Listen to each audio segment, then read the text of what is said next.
Have you ever stopped to think about how much cold shapes our lives, both in the past and in the present? In Frostbite, Nicola Twilley dives deep into the science, history, and culture of cold, revealing how it has impacted industries, human health, and even our future on Earth and beyond. Twilley takes us back in time to explore how ancient societies dealt with cold.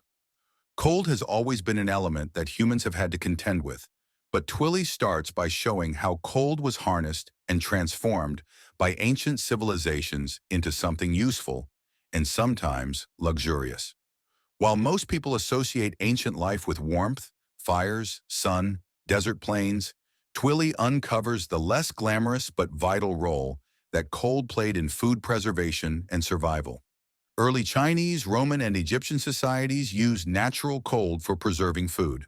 They would collect ice and snow from nearby mountains, transporting it back to their communities. But the lengths they went to preserve food were extraordinary. In China, ice houses were dug deep into the earth to create cold storage, while in Egypt, cold clay jars were submerged in water, providing the simplest form of cooling. This allowed communities to store food, reducing spoilage during harsh seasons when agriculture was impossible. It may seem primitive by modern standards, but Twilley points out that this early cold preservation laid the groundwork for refrigeration as we know it today. In ancient Rome, Emperor Nero famously demanded chilled drinks during his summer feasts. His slaves trekked miles to the mountains to bring back blocks of ice, just to satisfy his lavish taste. Twilley emphasizes this anecdote to demonstrate how cold was not only a tool of survival, but also a symbol of status. Only the wealthiest could afford such luxuries. Cold's historical role wasn't limited to food storage, though. Twilley illustrates how battles and wars were influenced by cold climates. Napoleon's failed invasion of Russia, for example, is one of the most well-known examples of cold defeating a powerful army. It wasn't the Russians who inflicted the most damage on Napoleon's forces, but the brutal cold of the Russian winter, which led to widespread death from hypothermia, starvation, and exhaustion. Cold was a silent killer that reshaped geopolitical outcomes. The significance of ice harvesting also emerges in Twilley's history of cold. The rise of global ice trade began in the 19th century, particularly in the U.S., where people cut massive blocks of ice from frozen lakes and transported them around the world. Twilley brings these moments to life, explaining how ice houses became essential to storing and preserving this commodity. This practice was highly labor-intensive, dangerous, and marked the first large-scale industrialization of cold. The Industrial Revolution gave birth to one of the most transformative inventions of all time, refrigeration. Twilley traces the origins of refrigeration back to Jacob Perkins, who developed the first practical refrigerator in the 1830s. This was a pivotal moment in human history, as it allowed food to be stored longer and transported across great distances. However, the idea of creating cold artificially was not widely accepted at first. Twilley paints a vivid picture of how people were initially skeptical about machines that could generate cold, an unnatural force they had previously relied on nature for. Twilley explores the development of ammonia-based refrigeration systems in the late 19th century, which allowed industries to mass-produce cold. These refrigeration systems revolutionized the meatpacking industry, making it possible to slaughter cattle in one part of the world and transport it halfway across the globe without spoilage. The implications were enormous. Refrigeration didn't just change the food industry, it reshaped global trade, migration patterns, and the diets of entire populations. For example, the ability to transport refrigerated goods meant that countries could focus on growing or producing specific types of food for export, dramatically altering agricultural landscapes. Meat from Argentina, for instance, became a major global export because of refrigeration, while tropical fruits could be shipped from Central America to European markets without rotting. Twilley also touches on the cultural shift that refrigeration caused. Ice became a commodity in itself. She writes about how ice houses in the 19th century were not only functional, but also grand and decorative, standing as symbols of wealth. These ice palaces, often built in cold regions like Montreal, were massive structures made entirely out of blocks of ice. They weren't just places to store ice, They were places of spectacle, attracting tourists and showcasing the growing cultural obsession with cold. Moving into the 20th century, Twilley delves into the geopolitical implications of cold. During the Cold War, literal cold became a tool for power, espionage, and survival. Twilley recounts how both the US and the Soviet Union invested heavily in understanding and manipulating cold environments, particularly in the Arctic, where the freezing landscape provided both a strategic advantage and a harsh barrier to development. One particularly gripping story Twilley shares is that of the US military's covert research in Greenland, where they set up Camp Century beneath the ice. This was no ordinary base. It was an underground network built to house soldiers and nuclear weapons, hidden from Soviet surveillance. The idea was to leverage the harsh, cold environment as a natural shield against enemies. However, the freezing temperatures, along with unpredictable ice shifts, made this endeavor incredibly dangerous. The military soon realized that while cold could offer protection, it was also a force they could not fully control. Similarly, Twilley details the harsh conditions of Soviet gulags, where prisoners were subjected to inhumane treatment in Siberia's freezing camps. The cold acted as an enforcer, breaking the spirit of those imprisoned. These chilling, literally and figuratively, examples of cold being weaponized emphasize the duality of cold as both a savior and a destroyer. Cold also became a focus in space research during this era. NASA relied on extreme cold to test spacecraft for durability in the freezing vacuum of space. Cryogenics, specifically the preservation of materials and living tissue at extremely low temperatures, gained prominence, leading to breakthroughs in space exploration and eventually medical science.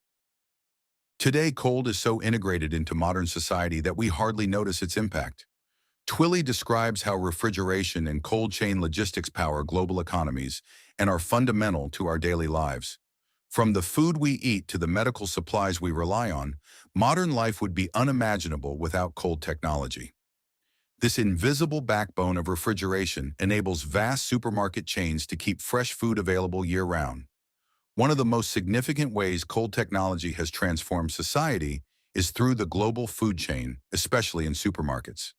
Twilley explores the cold chain, a seamless system of refrigerated storage and transport that allows perishable goods to travel across vast distances while maintaining their freshness. Without refrigeration, many of the foods we take for granted, such as fresh fruits, vegetables, dairy products, and meat, would not be available in the quantities or quality we enjoy today. Supermarkets rely heavily on refrigeration to store produce, meat, and dairy products, keeping them fresh for longer periods. Twilley highlights that refrigeration allows retailers to reduce food waste, lower costs, and provide consumers with access to a wide variety of food. The ability to maintain a cold chain from farm to table is what makes it possible to have strawberries in winter, tropical fruits in colder regions, or fresh fish far from the coast. The cold chain has also revolutionized the way food is distributed globally. Twilley explains how chilled or frozen food can now be transported from one side of the world to the other, ensuring that food supplies are not bound by geography or seasonality. For example, fish caught in the waters off Norway can be shipped to Asia or North America and still reach supermarkets in fresh condition. This interconnected web of refrigerated transportation keeps our supermarkets fully stocked with perishable goods year-round. However, Twilley also brings attention to the environmental costs associated with the cold chain. The vast amount of energy required to maintain refrigeration systems, especially in large supermarkets, makes it a significant contributor to greenhouse gas emissions. Supermarkets rely on energy-intensive refrigeration systems that run 24/7, adding to global carbon footprints. The use of refrigerants, many of which are potent greenhouse gases, has raised environmental concerns, pushing the industry toward more sustainable alternatives. Twilley explores efforts to innovate within the cold chain industry, focusing on the development of more eco-friendly refrigeration technologies. These include systems that use less harmful refrigerants and more energy-efficient designs, aiming to balance the demands of modern food distribution with the urgent need to combat climate change. Beyond food, Cold technology in supermarkets has extended to the pharmaceutical industry, particularly in the storage of medicines and vaccines. Twilley's discussion of the cold chain during the COVID-19 pandemic highlights how vital these refrigerated systems were in distributing vaccines, which needed to be stored at ultra-low temperatures. Without this infrastructure, the global vaccination effort would have faced enormous logistical hurdles. In essence, the cold chain and supermarket refrigeration systems represent the unsung heroes of modern society, ensuring that fresh food and medical supplies are readily available, regardless of the challenges posed by geography or time. Twilley effectively ties this concept into the broader narrative of cold's pervasive influence on modern life, showing that refrigeration has become as essential as electricity or clean water. One of the most fascinating aspects of cold is its potential to transform science, particularly in medicine. Twilley takes a deep dive into cryogenics, exploring how extreme cold is used to preserve organs, tissues, and even entire human bodies for future use. The idea of cryonics, or freezing humans for future revival, is still in its early stages, but Twilley brings to light the ethical debates and scientific breakthroughs that make this technology so alluring. The idea that life could be paused and restarted at a future date is nothing short of science fiction, but real-world experiments are making strides in this direction.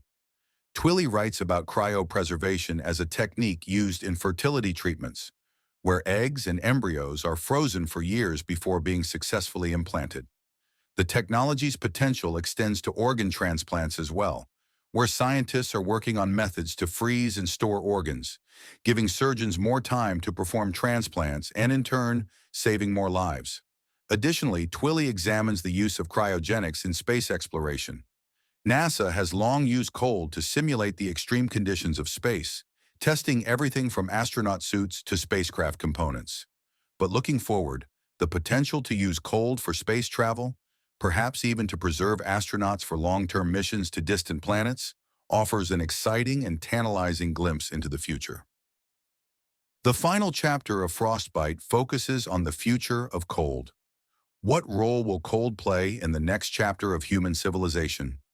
While cold has already transformed industries from food preservation to medicine, the coming decades are set to see even more radical innovations, challenges, and applications of cold technologies.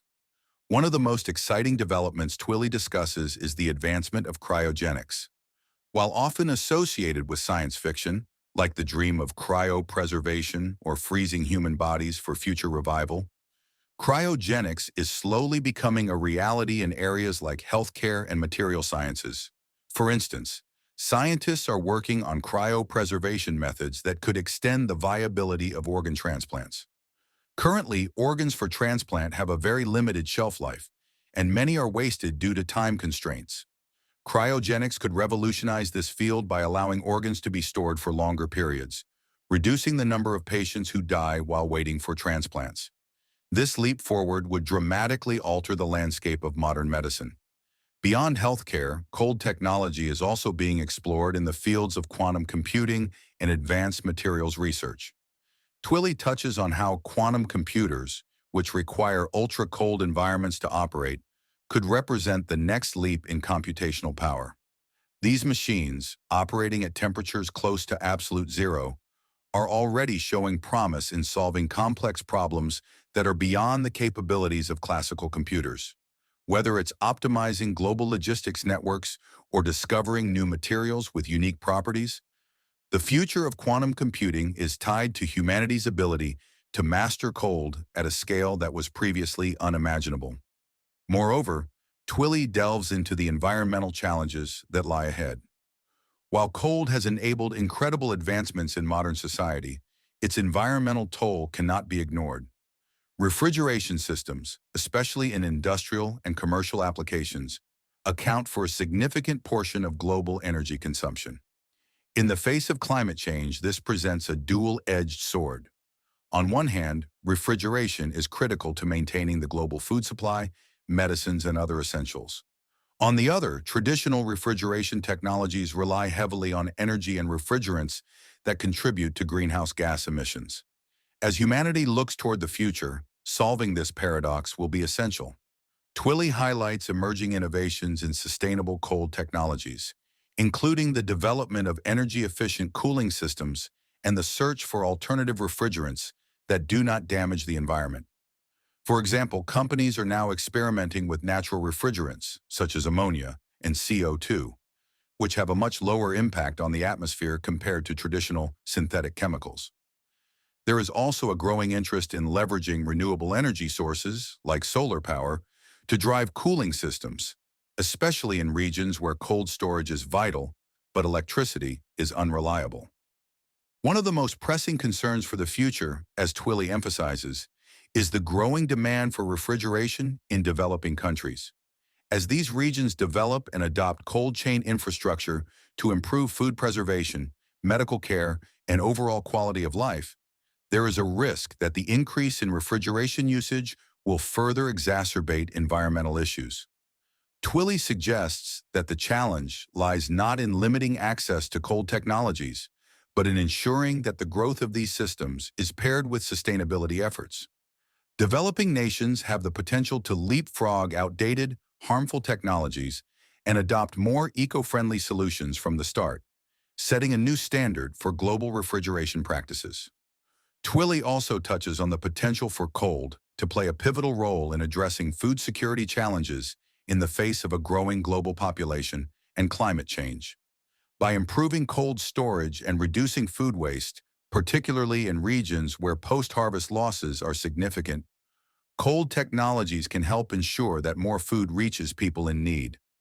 For example, in many developing countries, up to 40% of harvested crops spoil before they reach consumers due to a lack of adequate cold storage. Twilley explains that investments in decentralized solar-powered refrigeration systems could help alleviate this issue while minimizing environmental impacts. Furthermore, Twilley delves into the futuristic possibilities of cold technology in combating climate change directly.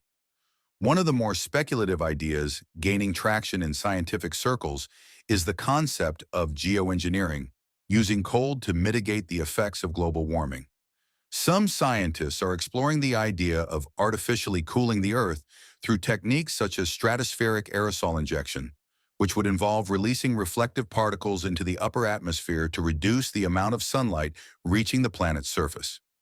Though still highly controversial, these ideas underscore the growing recognition of cold as a powerful tool in shaping the future of the environment. The future of cold, as Twilley concludes, is one of paradoxes and promises. On the one hand, it is an essential technology that has improved lives, extended food supplies, and advanced medical treatments. On the other, it poses serious environmental risks if not managed responsibly. The challenge for the next generation of engineers, scientists, and policymakers will be to balance the incredible benefits of cold with its long-term sustainability. The fate of the planet may well depend on how this balance is struck. As Twilley poetically puts it, cold is no longer just a scientific or industrial force. It has become a central player in the future of humanity. Whether we are navigating a pandemic, preserving our food systems, or exploring the stars, our mastery over cold will determine much of our success. The history of cold, as Twilley illustrates, is far from over. It is just beginning to shape the world we have yet to see. In conclusion, Nicola Twilley's Frostbite is a riveting exploration of cold as both a natural force and a man-made tool. By blending history, science, and culture, Twilley shows how cold has shaped human evolution, survival, and progress. From ancient ice houses to modern cryogenics labs, Frostbite reveals how much our lives are intertwined with the element of cold. Whether it's in the form of frozen food or cryopreserved organs, cold continues to influence our future in unimaginable ways. Thank you so much for listening and joining us. If you enjoyed the audiobook, don't forget to like, subscribe, and hit the notification bell to stay updated with more book summaries that help you expand your mind. Drop a comment below to let us know which book you'd like us to explore next, and we'll consider it for our upcoming episodes. We look forward to bringing you more valuable content right here on Page by Page. Until next time, keep learning and growing.